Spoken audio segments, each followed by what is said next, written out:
بسم اللہ الرحمن الرحیم ویورز، بیوٹیفل حدیث نبوی صلی اللہ علیہ وسلم چینل کی طرف سے آج میں آپ کو حضور اکرم صلی اللہ علیہ وسلم کا فرمان سناؤں گا۔ ویڈیو کو غور سے سنیں اور اس پر عمل بھی کریں۔ رسول اللہ صلی اللہ علیہ وسلم نے فرمایا، جس نے لوگوں کی بات کان لگا کر سنی اور وہ لوگ اس عمل کو ناپسند کرتے ہوں یا اس سے بھاگتے ہوں تو قیامت کے دن اس کے کانوں میں سیسا پگھلا کر ڈالا جائے گا۔ اللہ اکبر۔ صحیح بخاری کی حدیث ہے۔ ویورز، اللہ تعالیٰ سے دعا ہے اللہ تعالیٰ ہمیں بھی اس حدیث پر عمل کرنے کی توفیق عطا فرمائے، اور ہمیں چاہیے بھی کہ ہم لوگوں کی بات کان لگا کر نہ سنا کریں۔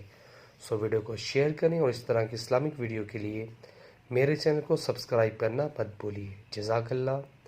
السلام علیکم ورحمۃ اللہ وبرکاتہ۔